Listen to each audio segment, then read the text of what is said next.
The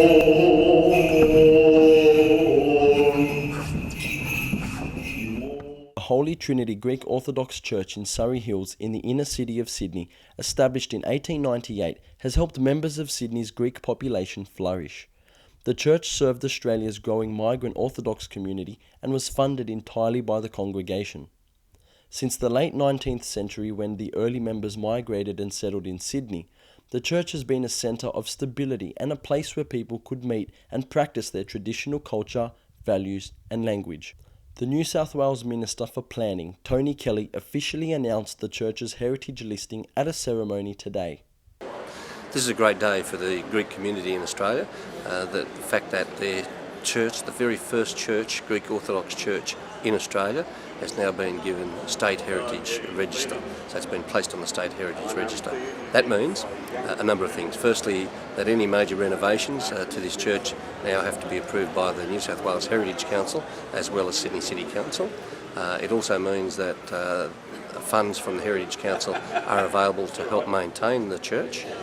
Peter Garrett, Federal Minister for Environment Protection, Heritage and the Arts, was also in attendance.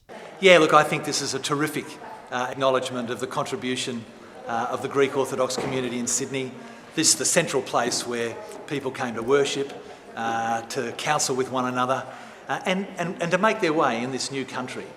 And, you know, it's got a very strong and powerful and deep sense to it. It's a building of heritage, but it's also a building of great significance to that community. In recognising the social and architectural significance of the church, Mr. Garrett acknowledged its importance to the development of a multicultural Australia. You come into this church and you can see why it was so important to those communities that brought their religious faith here to Australia. This would have been a spiritual and a social and a community centre for people. The building's in fantastic condition. There's been a lot of love and affection, obviously, over the years to keep it in good condition. And it's entirely appropriate that it gets recognised on the state register in this way. And, you know, our immigrants have made a tremendous and powerful contribution to Australian culture. And out of buildings like this, much has come. Over the past 7 years, Randwick Mayor John Prokopiadis has campaigned for the church's heritage listing. And today, his prayers were finally answered. In finishing today's historic announcement for all Greeks living in Australia, I am both proud and honoured to have been involved.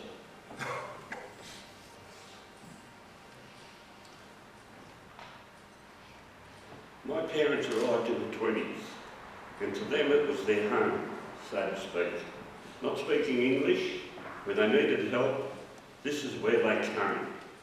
I was baptised in this church, an altar boy, married, and my 3 children baptised here. For many, including Mayor Prokopiadis, Holy Trinity is much more than a place of worship. This church has significance for me.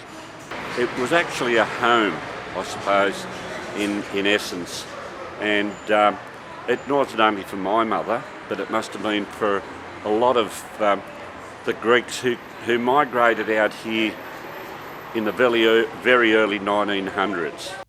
The Heritage Council makes decisions about the care and protection of heritage places and items that have been identified as being significant to the people of New South Wales. In terms of the Greek Orthodox Church, the first criteria is history, and it has state significance for its historic value for being the first dedicated Greek Orthodox Church in Australia. The second criteria is association with significant people or groups, and in terms of the church, it's state significant for being a site associated with migrant communities in the mid to late 19th century. The Greek, the Syrian and the Russian.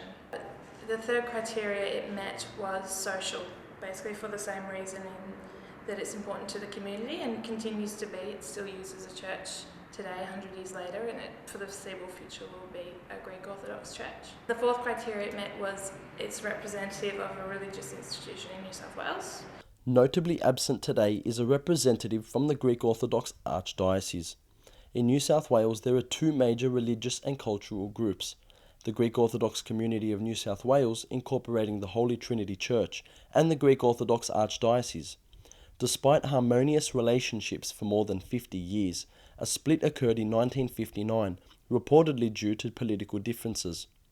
Representatives from the Archdiocese were invited to attend today's ceremony, but that olive branch was declined, as was the opportunity to comment. The church's foundation stones were laid on the 29th of May, 1898.